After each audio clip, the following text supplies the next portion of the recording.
Spin me a dream woven silver and gold, from sunshine and shadows and days long ago, where people are memories and stories unfold. Greetings, Uncle Travelling Matt here, and welcome to another series of videos here on my channel.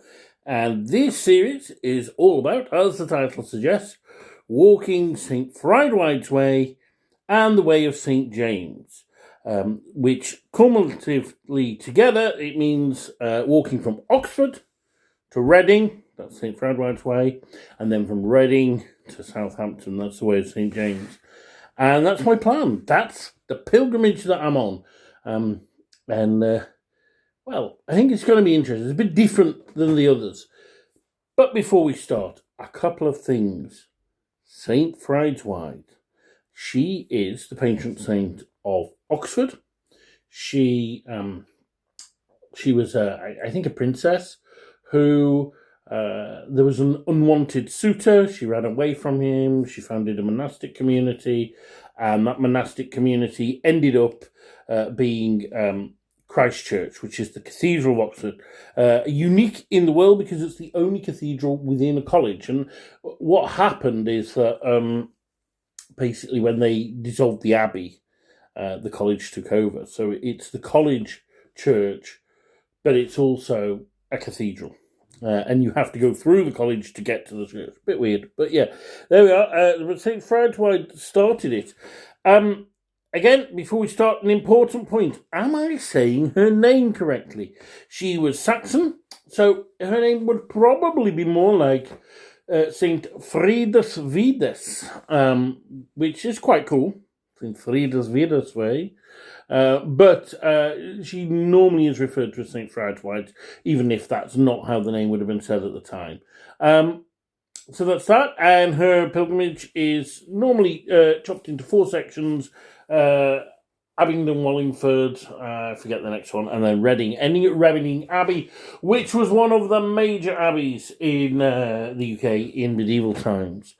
And then it's the Way of St. James, which is where pilgrims would have continued down through the holy and ancient city of Winchester to Southampton, where they would get on the boat and then go all the way to Spain to walk to Santiago. So this can be seen as a precursor or a way of making up some stamps before walking the Via Ingles to Santiago in Spain. So there we are. That's that. Now, why am I doing it? Well, I come back from Italy, walking a section of the Way of St. Francis of Assisi, and I realised that I need to keep up my walking somehow. And so the way I thought I'd do it is to do this one in like weekend chunks. And the reason I picked this particular pilgrimage is because I have a friend in Oxford I can stay in. I'm in his house now. And so I can stay in his house and, do certainly the first few days from there, which will save on accommodation costs. It's also quite good because there's a lot of railway stations along the way, so you can walk and take the train back. That's the plan. Let's see how it goes. But as well as the keeping up the fitness thing, there is also the fact that my life has changed very dramatically since I was walking through Italy. In that my mom's got Alzheimer's and vascular dementia, and I've moved in with her, and so I am, I guess, a carer. And caring, it's a very strange thing. It's not something I've ever done before. And on one hand, it's very easy. I mean, you just sit with someone, maybe you watch telly, maybe you make them a sandwich, maybe you just, check they've locked the door, that kind of stuff. But in another way, it's really hard and it's really taxing on the brain. And there can be moments that are very upsetting. So my mum has turned against her sister, who she's always been very close with. Now if her sister comes, she tells her bugger off, she doesn't want to see her. And she threw jelly babies at her the other day, which is not like my mum, because she's like literally the most placid person on the planet. But and she started getting very stubborn, so she refused to go to my brother's last weekend. Just said, no, I'm not going with you, staying with him. And that upset him, and I can understand why it did. And it's she just can't really do a lot on her own now. So even if you're not doing anything, you've kind of always got to be there, and that's hard. That's hard. So I'm having a bit of a respite. So this pilgrimage feels like unlike any other I've done, because it's not one I'm excited about doing. I don't want to be walking at this time of year. It's the winter. It's like middle of November now. Days are short. It absolutely threw it down yesterday, so it's kind of going to be muddy, I guess. But I don't know. It's just, this is the time I've got, and I need a break. And so why not walk and use that meditation time to kind of get my thoughts straight and also get a bit physically fitter. So that's it. Today is the first day, and the plan is to go from the start of St. Frederick's Way, which is her shrine in Oxford Cathedral, Christchurch, and to walk along the Thames path to Abingdon, where there was once upon a time a great abbey. Let's see how that goes. See you. Days long ago, where people are memories and stories unfold. Willows, the tales you have told me. Wind in the willows, you just seem to know who you can turn to and which way to go to unwind your wanderer's mind. Wind in the willows, take me there.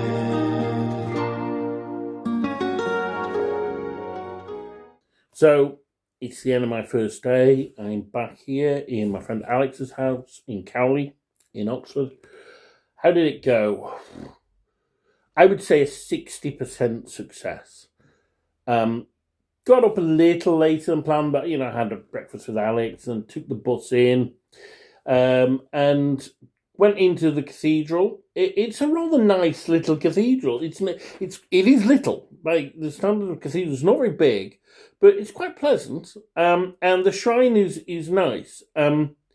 It has a good atmosphere to it. I think it's been done very well. And of course, there's not many where there are remnants of the original Saint Shrine still there. So it was smashed in the Reformation, as one might expect, but they put it back together. And so there was a nice focal point to start, and I sat down by the shrine, and there was a prayer book provided, and I sat down and went through all the prayers, and I found that very helpful. And I lit a candle, and then I set off on my way. One practical point, of course, to be a pilgrim, you need a pilgrim passport, and I was really bothered that I didn't have one. I tried phoning the shop, they didn't know. I then contacted the Society of St. James, and they said, yeah, they could send me one, but then like a few days before, they said, oh, your membership's lapsed, and they never told me that before. So I said, well, can I have one anyway? And I paid for one first class, and it never arrived. So ultimately, I didn't have a passport, but they were on sale at the entrance to the cathedral, which is great. And, they are familiar with pilgrims, and yes, there's a stamp here and that. So anyone thinking about doing this, the passports are easily available, and that's good. They are geared up for pilgrims. Where it's far less positive is there are no signs. I have not seen a single sign for St. Frideswide's Way. I think it is a new one. Of course, it does follow the Thames Path, so what you do is look for Thames Path signs, but even so, signage is a problem. But set off, a very dull, murky day, but it wasn't raining, and that was good. And set off at first, went the wrong way, because I went away to the river, and I started walking along the river in the way I thought it was, and I thought, actually, no, this is flowing in the opposite direction than I think it should be. So I turned round, and sure enough, I was going the wrong way, turned around and carried on. And out of the city, I think in the summer it'd be really beautiful, but it's a bit now. And I wasn't overly keen on it because there was a lot of cyclists, and cyclists are an utter pain on a path because you can't always hear them coming. And there was also a lot of joggers, and it just felt very busy, and like everyone was in a rush. But it was a pleasant place, and there were all the boat houses for the different colleges, and the boat teams were practicing, which was nice to watch because Oxford Cambridge, the famous boat race. Walked several miles along the canal, not the canal, the river, the River Thames, of course. And do you know what was great is that one of the advantages I guess of being well read is you know about places without realising that you know about them. And all of it was very familiar to me. And that's because I'd read two books. One was Three Men in the Boat, which is all about a trip along the Thames. But the other, which left far greater impression on me, was called La Belle Sauvage, which is part of the His Dark Materials. I don't know. It's a prequel to his Dark Materials trilogy, so I don't know if it's called part of that, but it's a Philip Pullman book, and it's about Lyra Pantalaimon as a baby, and in this alternative universe, it's our world, but a bit different. She's taken as a baby, a bit Moses-like, out in a basket from a convent and carried along the river to safety when there's people out to kill her. And it's the story of the journey along the Thames. And it was nice because I'm like, oh, this is, yeah. Well, even though she's a fictional character, it felt real, and it felt like, oh yeah, I had the atmosphere of that book in my mind. The other one that was it reminded me a bit of was a film I saw years ago called Our American Friends, which is actually by Michael Palin. He stars in it, and it's about one of his ancestors who was either an Oxford or a Cambridge Don. Pretty sure it was an Oxford Don. And he and they were all celibate at that time. He goes walking in Switzerland, meets this American girl, and then they turn up in Oxford. And at one point they go boating on the river and end up in a cottage by the river. And whether one of the cottages I saw was it certainly looked very similar to it, and it reminded me of that. So it was great, like, you know, remembering these things I'd read or watched over the years. Ended up in a place called Iffley, which was familiar to me. I've been before because my friend Alex actually attends church there. And tomorrow we're going to go to the communion early in the morning. But and they've been in the church because they'd been locked last time. And so I detoured off the river into Iffley Church, and it was open. And I, read a bit about St. Frideswide in there. And one of those little pilgrimage moments happened when this little girl with red curly hair came in with her grandmother and a very tiny baby. And she was really bubbly and friendly and and she came up to me and started talking to me. And I said, oh, what's your name? And she said, it's Lyra. And I'm like, oh, you're like Lyra Pantalaimon. And the gran was like, yeah, like her parents were big fans. And I said, well, Lyra's a great Oxford name because Lyra lived in Oxford. And she actually travelled along this river when she was a baby. And she was like, really? I said, yes. And I said about the baby, I said, is it a boy or a girl? It was a girl. I said, what's her name? And they said, well, she hasn't got a name yet. And well, the gran said she hasn't got a name. And then Lyra said, Lillian Magdalene. And I said, well, that's wonderful. I said, because Lillian's a nice name. I said, but Magdalene's another very good Oxford name because it's Magdalen College, which is Magdalene, but pronounced in a weird way. And I said, and also Mary Magdalene was really cool, and there's lots of like myths and legends about her. And her colour was red, and like you, your sister has red hair. And she's like, yes, I've got very red hair. And I said, well, I used to have when I'm old, but when I was young, but now when I'm old, it just gets a boring brown colour.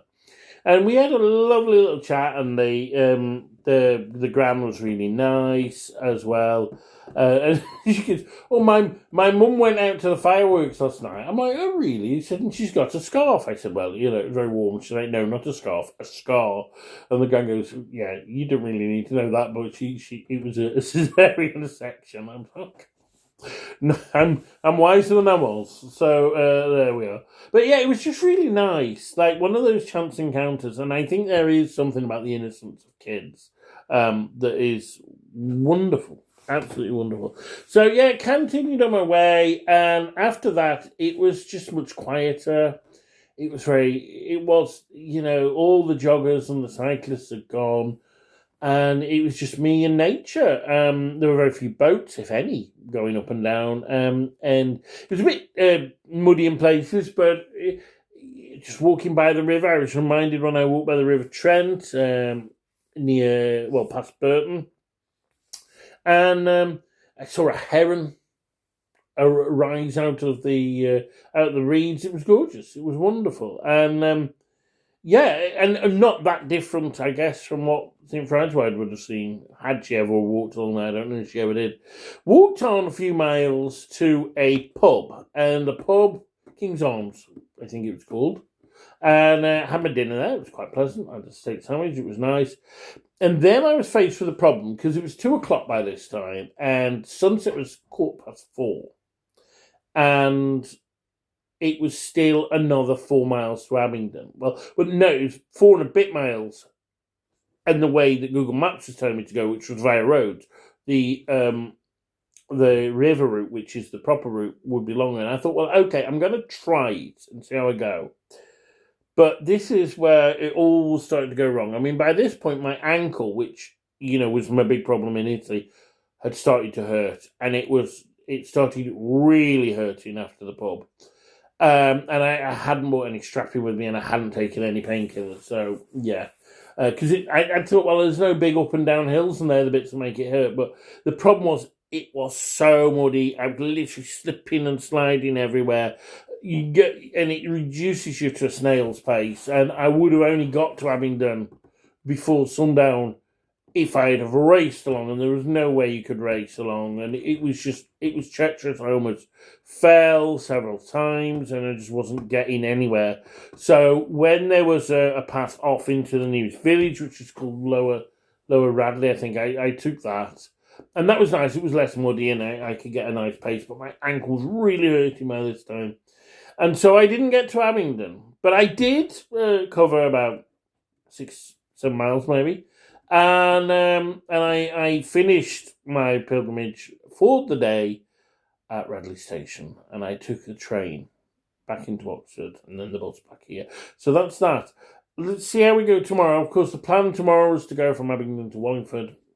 That clearly isn't happening. I've got to go from Radley, and I'll certainly get to Abingdon. But my issue is these really muddy paths, and I think this is a massive issue for St. Frideswide's Way. It may be one of those ones that you've got to do in the summer, which means I have to rethink everything and pick a different path to walk in the winter, which annoys me greatly. But honestly, I did, half a mile, maybe a mile at most, along the river after that pub, and it took like the best part of an hour just because it was so slippy and treacherous. It was horrible, that bit. So, yeah, so not all brilliant, but I got some thinking time. It was great to be on the path again. I was reminded that I need to get this ankle thing sorted, and I've had to think about some things, and I met Lyra in Oxford. It's me, Uncle Travelling Matt, saying, keep travelling and stay on the path. The wind